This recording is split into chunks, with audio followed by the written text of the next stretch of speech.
pé naquilo. A minha fé está nisso.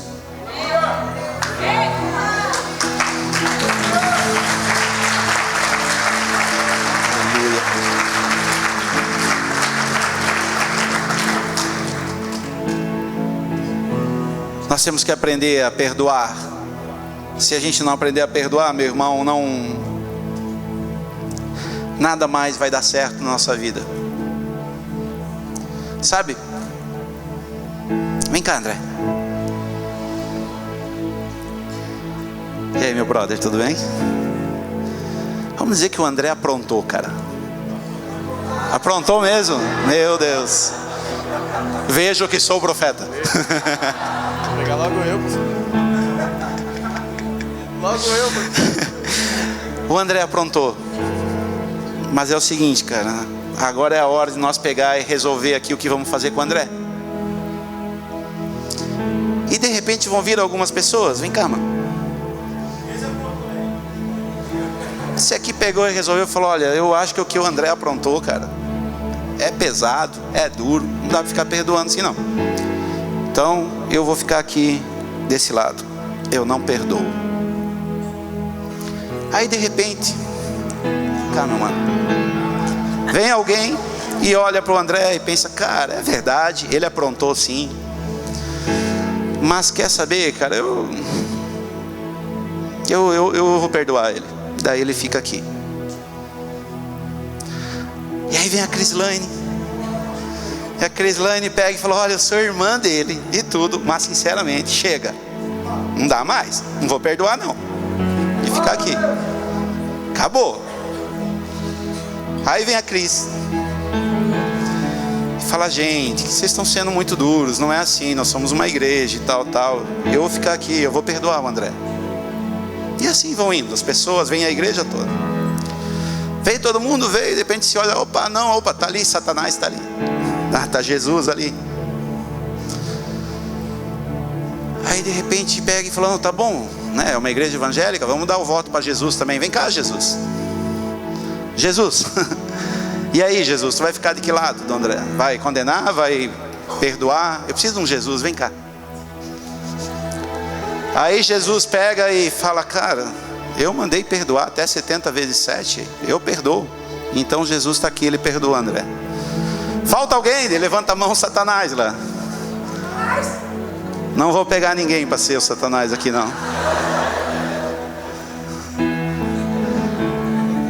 De que lado vocês acham que Satanás ia ficar? Que lado que o diabo ia ficar? Ia perdoar ou não? Não. E aí deixa eu te perguntar, meu irmão, você quer ficar em qual turma? Na turma de Jesus ou do Satanás? Qual é a tua turma? Qual é a tua galera? A de Jesus ou do diabo? Qual é o seu lado? Obrigado, irmãos.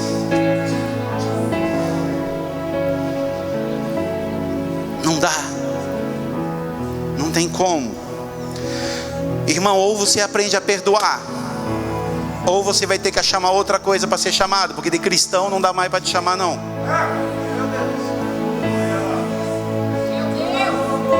Tem que achar uma outra coisa, não sei. Cristão não tem como. Tem que perdoar, senão não dá. Tem um grande pensador americano chamado Orison Swett Marden.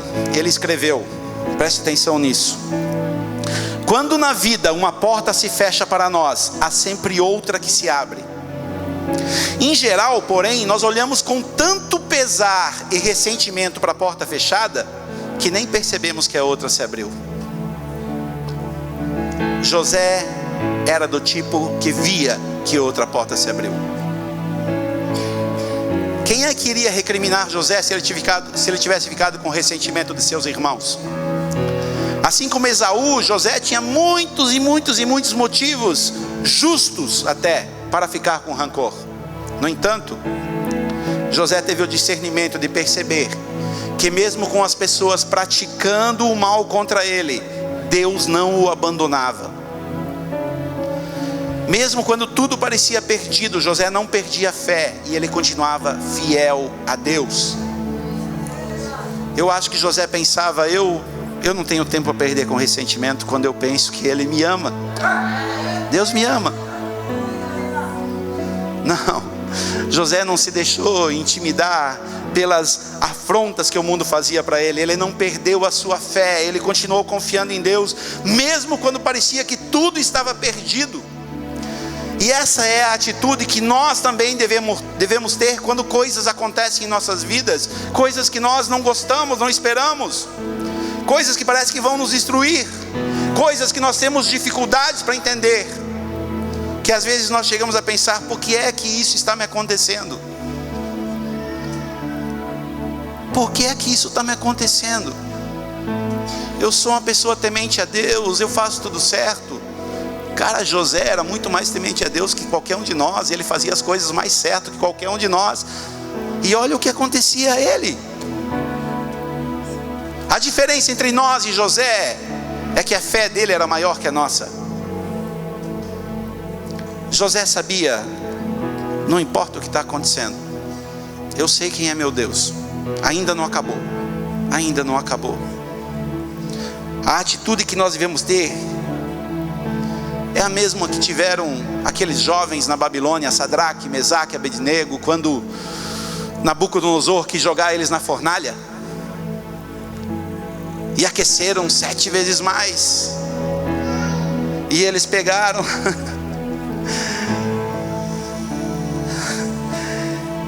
eles olharam para Nabucodonosor, porque Nabucodonosor disse: eu quero ver quem é o Deus que vai livrar vocês da minha mão. E quantas pessoas não teriam ali dito: tá bom, você está certo, fala o que tu quer. Ah, tu quer que nós nos prostremos diante de uma estátua? Aí a gente faz. Mas aqueles lá, eles olharam assim e falaram: olha, seguinte, rei, se Deus nos livrar, beleza. Se Ele não nos livrar, beleza também. Mas nós não vamos nos ajoelhar perante esse ídolo. Nós não vamos nos ajoelhar diante da dificuldade. Nós não vamos nos ajoelhar diante do ressentimento. Nós não vamos nos ajoelhar diante das mágoas. Não. Eu imagino aqueles 3 jovens, e um olhava para o outro falando, olhando aquela fornalha quente, falando: e aí? E agora? O que fazemos? Aí um olha e fala: cara, eu não tenho medo. O outro: eu também não. E o outro fala: eu não tenho medo. Eu também não tenho medo. E eu acho que essa é a atitude que Deus espera de nós. Deus espera que nós, diante das dificuldades, nós tenhamos fé nele e não desespero. A palavra de Deus diz que é impossível agradar a Deus sem a fé. Sem fé é impossível agradar a Deus. A palavra de Deus diz que importa que aqueles que queiram se aproximar dele tenham fé. É assim que se agrada a Deus. E é assim que Deus se agrada de nós. A atitude que Ele espera de nós é a mesma atitude daqueles jovens, dizendo: eu não tenho medo. Eu sei da dificuldade, eu sei do problema, eu sei do que me fizeram, eu sei do que meu pai me fez, eu sei do que minha mãe me fez, eu sei do que meus irmãos me fizeram, eu sei do que aquele colega me fez lá no trabalho, eu sei, mas eu não vou ficar preso nisso. Aquilo que aconteceu no meu passado é passado. Aquela é uma porta que já fechou, tem outra aberta aqui na minha frente, e eu vou entrar por ela, e eu vou dar o meu melhor, eu vou fazer o melhor de mim, e Deus vai estar comigo, e Deus vai me abençoar.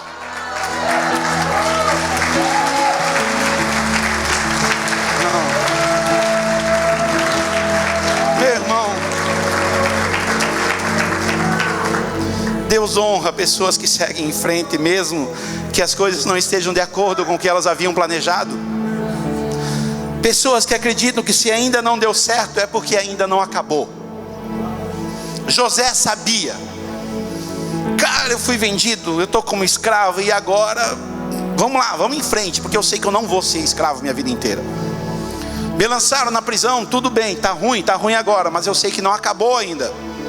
Porque eu vou dizer uma coisa: se ainda não está bom é porque ainda não acabou. Tenha fé, siga em frente, não pare no meio do caminho. Se está num deserto, então siga continuando, meu amigo. Você vai parar agora no meio do deserto? Você vai morrer aí. Siga caminhando, senão você nunca vai sair dele. Tenha fé, siga em frente. Confie, acredite. Deus vai te fortalecer. Ele é quem vai te dar a vitória. Não existe o impossível para Ele, não existe o que Ele não possa fazer. Eu confesso que eu já tive momentos na minha vida de tamanha dificuldade, que um dia o meu pastor me pediu o que eu gostaria que me acontecesse. Eu falei, eu gostaria que me desse uma pancada tão forte na minha cabeça, que eu desmaiasse. Porque eu acho que, sei lá, eu nunca desmaiei. Eu acho que desmaiado a gente não pensa em nada, porque dormindo eu sonho com os problemas. Meu último pensamento antes de adormecer é nos problemas. E quando eu acordo em desespero, porque os problemas continuam lá. Então eu sei que é difícil. Eu sei que a gente passa por situações que parecem impossíveis. E eu entrei num buraco do qual eu não conseguia sair.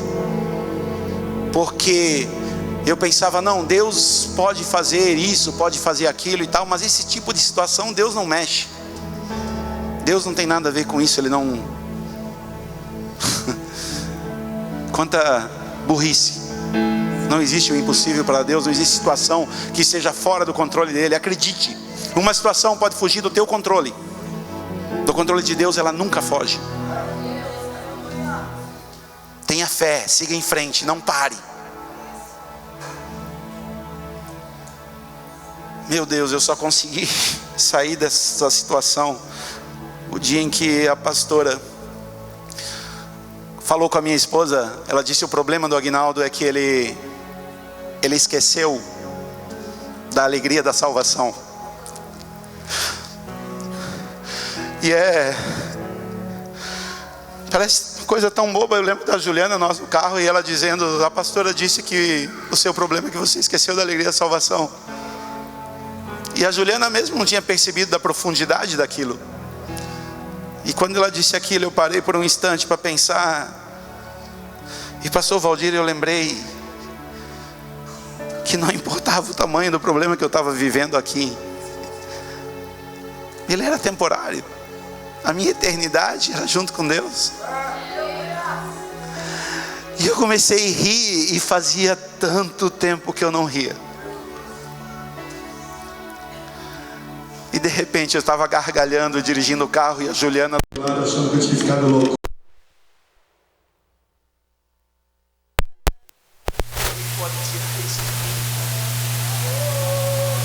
Meu Deus, ninguém pode tirar isso de mim.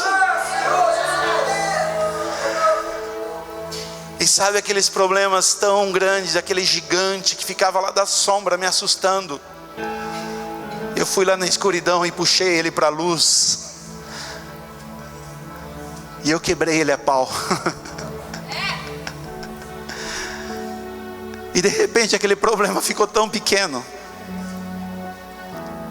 A hora que eu lembrei do tamanho do meu Deus, a hora que eu coloquei o infinito e a eternidade diante daquilo, aquilo ficou tão pequeno. E então eu encarei aquele problema com fé, porque eu lembrei do meu Deus que estava comigo, e estava comigo por toda a eternidade. E aquele problema que parecia tão difícil foi superado de uma forma tão fácil. Simplesmente porque de repente eu vi a eternidade, eu olhei para aquilo e disse, eu não tenho medo. Não é que eu fiquei mais forte. Na verdade eu fiquei até mais fraco. Mas na minha fraqueza eu me atirei nos braços de Deus. E aí aquela batalha já não era mais minha, era dele. E ele é quem guerreou por mim. E ele é quem venceu aquela batalha por mim. Esse Deus está aqui, Ele está ao teu alcance. Nunca esteve longe de você. Quando José estava como escravo, Deus estava lá com ele. Quando José estava na prisão, Deus estava com ele. Em todos os momentos Deus estava com ele. José compreendia isso. Por isso ele continuava servindo a Deus da melhor maneira. Deus honra pessoas que tomam atitudes como a de José. Pessoas que não guardam ressentimentos, que não guardam mágoas, que não ficam presas no passado, que não guardam rancor. Mas como é que faz para vencer o ressentimento? Só tem uma arma para vencer o ressentimento: perdão. Por isso não tenha medo de perdoar. Sabem, as pessoas dizem: eu não levo o desaforo para casa. Mas Jesus diz: bem-aventurados os pacificadores, porque serão chamados filhos de Deus. Lucas 17:3, Jesus fala: tomem cuidado. Se o seu irmão pecar, repreenda-o, e se ele se arrepender, perdoe-lhe. Se pecar contra você 7 vezes no dia, não é, olha, o meu irmão tem 7 vezes para pecar contra mim na vida. Não, é no dia. Se pecar contra você 7 vezes no dia, e 7 vezes voltar a você e disser: estou arrependido, perdoa-lhe. Sabe, é engraçado porque Jesus não fala, você pega e diz para ele: olha, não faça mais isso, eu vou te perdoar, mas você e tal, ou eu vou te perdoar, mas agora não. Jesus só fala: perdoa-lhe, perdoa-lhe. Meu Deus, aquela parábola que eu li no início do credor incompassivo, sabe por que Jesus contou aquilo? Jesus falou aquilo porque Pedro perguntou para Jesus: Senhor, quantas vezes deverei perdoar a meu irmão quando ele pecar contra mim? Até 7 vezes? Aí Jesus disse: não, tá bom, Pedro, então não adianta eu falar 7 vezes, não adianta eu falar 70 vezes 7, não adianta eu falar 7 vezes ao dia. Não, eu vou te explicar de uma maneira melhor. E daí conta a parábola. E aí Pedro pega e então é assim, se eu não perdoar, eu cancelo o meu perdão. E aí Jesus fala: ah, cabeção, finalmente entendeu, agora você entendeu. Sabe, irmãos, quando a gente vê essa situação dessa parábola, porque diz que aquele homem foi lá e agarrou pelo pescoço o outro que estava sufocando ele, ele pegou pelo pescoço, mais ou menos: André, vem cá, já que você admitiu que você errou, você vai ficar de Cristo hoje, fica aqui, vem cá de novo, meu irmão, se ajoelha aí, cara, você está muito alto, gruda no pescoço dele. Não, mata-leão não. O mata-leão só faz dormir, você vai para matar mesmo. Cara, essa era a imagem. Esse aqui foi perdoado. Ele estava nessa situação também. Ele devia 10 milhões. E agora foi perdoado. Quando ele encontra o outro que devia para ele, o que ele faz? O que ele tinha que fazer? Perdoar também. No entanto, ele gruda no pescoço. Pode segurar aí um pouquinho. Vocês lembram aquele livro A Cabana? Alguém leu A Cabana? Interessante aquele livro, eu gosto muito dele. Ele tem umas partes achei meio espírita lá, mas tudo bem. Vamos reter o que é bom. A história conta de um homem, Mackenzie, que teve sua filha, a Missy, estuprada e morta dentro de uma cabana. Como é que faço para perdoar alguém que fez algo tão horrível? Como é que faz para perdoar alguém assim? Em certo momento do livro, na sua conversa com Deus, aquele homem diz: Deus, parece que se eu perdoar esse cara, ele vai ficar livre. Como que eu posso desculpá-lo depois do que ele fez? É justo para minha filha que eu deixe de odiar ele? É justo que eu deixe de ficar com raiva dele? E então Deus responde: cara, o perdão não desculpa nada. Acredite, o perdão não desculpa nada. E acredite, esse homem pode ser qualquer coisa menos livre. Mas você não tem o dever de você fazer justiça nesse caso. Eu cuidarei disso. E depois então, aquele homem, depois de liberar na sua mente o perdão ao assassino, ao estuprador da sua filha, e de chorar muito, ele pergunta para Deus: mas então tudo bem se eu ainda ficar sentindo raiva? E aí vem um trecho do livro que muitos consideram ser o mais profundo e cheio de verdade, porque nós não podemos ser hipócritas também com essa questão. Então Deus responde a ele: sabe, sem dúvida, o que esse cara fez foi terrível, e ele causou uma dor tremenda a muitas pessoas. Isso é errado. E a raiva é o que a gente sente numa situação como essa. Mas não deixe que a raiva e a dor e a perda que você sente o impeçam de perdoar e de tirar a mão do pescoço dele.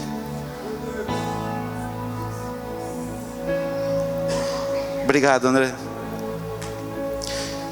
Então guarde essa frase, meu irmão. Perdoar é tirar as mãos do pescoço do ofensor. Não há uma ilusão de que você de uma hora para outra já não vai mais pensar nisso e tal. Isso vai ser um processo. Mas você tem que tirar as mãos do pescoço dele, cara. Dele ou dela, você precisa tirar as mãos do pescoço dele. E tem que ser agora, antes que seja pego no teu pescoço. A justiça é algo que cabe a Deus. Por isso está escrito: irai-vos, mas não pequeis. E está escrito: não se ponha o sol sobre a vossa ira. Perdoar não é um sentimento, é uma decisão. E é uma decisão que você precisa tomar agora. Tira a mão do pescoço. Tira a mão do pescoço. Que você e eu aprendamos que a cura da alma começa por perdoar aqueles que nos ofenderam. Deus perdoou a nossa dívida de 10 milhões, quando Ele enviou o seu Filho lá na cruz, para morrer em nosso lugar, para pagar por erros que nós não teríamos como pagar.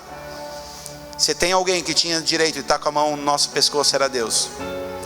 No entanto, Ele não só não pegou no nosso pescoço, como mandou o próprio Filho para morrer no nosso lugar, para morrer no seu lugar. Nós devemos perdoar os 100 reais que os outros nos devem, mesmo que seja difícil, mesmo que pareça impossível. Você precisa fazer isso. Tira a mão do pescoço. Assim como Deus não tem ressentimentos de você, tanto que enviou Jesus, você também precisa parar com o ressentimento que você tem das outras pessoas.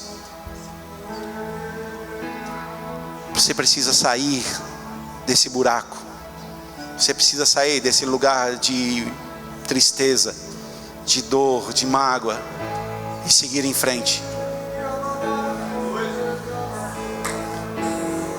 Não é dizer que o que fizeram com você foi certo, porque o que fizeram com Esaú não foi certo, o que fizeram com José não foi certo, não. Era errado e continua sendo errado. Mas você tem que se livrar do peso que você está carregando. Você precisa se livrar disso. Você precisa seguir em frente. E eu quero convidar você a ficar em pé neste momento.